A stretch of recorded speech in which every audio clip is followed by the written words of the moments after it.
probably the most hated person in the world. Probably Donald Trump. Like, if prayer was real, that guy would be dead 1,000,000 times over. I'm sure somebody at this very moment is praying for that guy to die. Is he dead? I don't know. Probably not. When you become more socially adept and you're more charismatic, you will very often find yourself thrust into positions of leadership. Maybe of a small team, maybe of a large organization. But I think more importantly, and more germane to what we're talking about right now, you have to know how to lead yourself. How many people have been studying this for many, many years, but feel that you still cannot make yourself take enough action as you would like?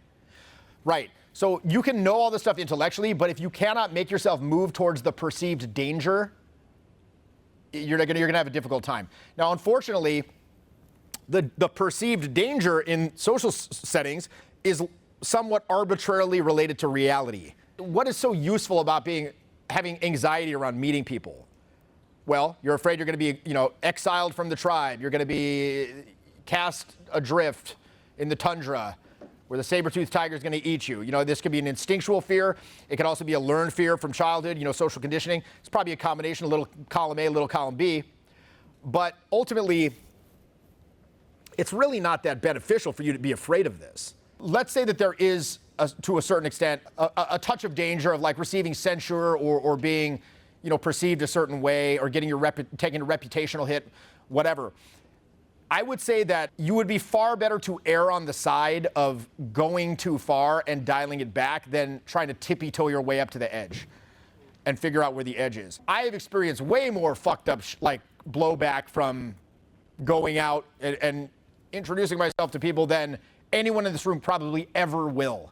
I mean, look, there's people out there that are extremely hated and just nothing happens to them. Just because people have a certain opinion of you, it doesn't. The only person I really care about is again, a judge, someone with a gun. I used to be afraid of my dad. He passed away, but he's a ghost now. Who knows? But I'm not really afraid of the opinions of other people so much. Why? Because I've seen it's negligible. It doesn't really matter. So again, having this fear of taking action, it's not really super helpful for us. But here's the problem. That fear will never, ever, ever, ever go away. It will never go away. Anyone in here ever read a book called The Emotional Brain by Joseph Ledoux? It's a neuroscientist. Very kind of deep scientific tome, but to the best of our understanding, once an emotional fear trigger or anxiety trigger has been installed in your amygdala, it is indelible. It cannot be removed. It will be there forever. Now, again, from an evolutionary standpoint, this is good because it means we don't have to keep learning not to put your hand on the stove. You remember that, and you will have a fear of that forever. But again, when that fear is somewhat arbitrarily related to reality, it's not super helpful. You can cool the trigger off, but you can change your relationship with it, but you can never remove it. Jeff, do you have fear right now? No, but I don't have a fear of speaking, but I will say this. When I go out on a given night, I will feel reluctance to do the first introduction. I will feel an internal resistance against doing the very first introduction of the night. You're like, shit, you've been doing this 20 fucking years, almost every night, and still you have that? Yes. But I would not categorize it as fear any longer. It's more of a resistance to state change. I'm in a certain state right now. I'm going to go into this outgoing state, particularly if I'm on a boot camp program where I've been conducting a seminar a bit beforehand. And now it's time to change from logic mode to ebullient, outgoing, fun, charismatic comedy fun mode. Intuition mode. Logic mode to intuition mode. That shift, it's just a homeostasis. So let me put it this way. If you're in bed in the morning and it's a cold winter's morn, are you afraid to get out of bed? I'm not afraid to get out of bed, but it's 10 degrees colder outside the bed. I will have to experience mild discomfort for 45 seconds. I don't want to do that.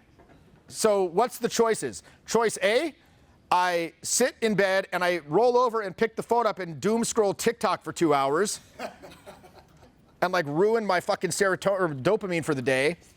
I can think of no more toxic activity than immediately opening up TikTok for the moment you wake up. You just have to get up. So what do? You slide your feet out, you put your feet on the ground, you get up. Oh, I'm cold. slide your little jammy, your pants on, make your coffee. Okay, 45 seconds pass, I'm in the day, right? So for me, when I go out, I feel like I'm in the warm bed of logic, and now I'm going to get into the mild discomfort of intuition and expression, expressivity. I know, though, as soon as I do the first one, I will remember I am awesome and hilarious. Right? Like that's literally what I experience. I'm like, I'll talk to the first person. I'm like, oh yeah, right. What the fuck was I? You're hilarious and awesome. Da da da. Time to terrorize. And it's like I'll start like going around and just like having a ball, And so usually it takes one or two, but I know that. And so what I've done is I set systems up to deal with that. So for me, when I go out, I know I must speak to someone within 30 seconds, or else that physical tension will creep up. Again, the mind's enforcer to shut down expression is physical tension. And that tension can take many forms. It can be breath holding, jaw clenching, shifting from foot to foot, nervous finger-hand activity with the cuticles. It could be shoulder neck tension, locked knees, hands in the pocket. It could be a billion, darting eyes. It could be a million things. But here's the thing with that. It creeps up so subtly, it's almost subliminal. And once it grabs you, you're kind of done. It's very, very difficult to get out of that. Very difficult to get out of it. Now, if you've ever been in that, how do you get out of it? Well, this isn't the end-all be-all, but you do something we call a approach anxiety destroyer sequence. Okay? And I think that, this is kind of one of the last things I'll leave you with. You want to go through stages of awareness. Stage of awareness 0 is you have no idea what the hell's going on, and you're just out, and you're like, dar, dar, dar, dar, dar, and then you go home. That's what most people do, I feel. When I was in my early 20s, I would just go out to the club, and I'd be like, we're going to the club. We're going to the club. And I'd go to the club, and I was in the club, I would do what? I would just stand by the speakers. And I would be like, yay, the club. And then I'd see like maybe somebody walk by that I thought was like attractive. I'd be like, hot. Not even like wanting to go talk to them, just thinking like, hot. Okay, whatever. Then I'd go home. The club ends, go home. The club. That was good. Okay, what a great time we had at the club. But there's like this internal sense of disquiet.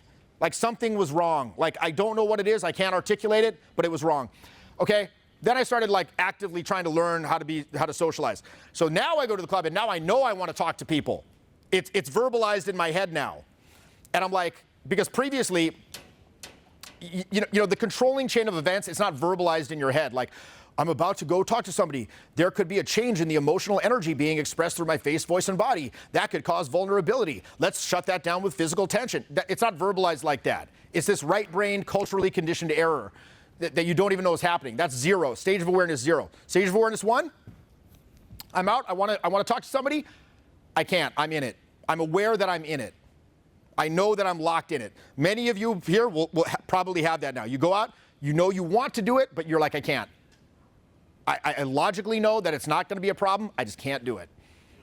Okay? Stage of awareness 2. It's happening. I'm going into it. Like you sense it happening as you're going into it. Stage of awareness 3, it's about to happen.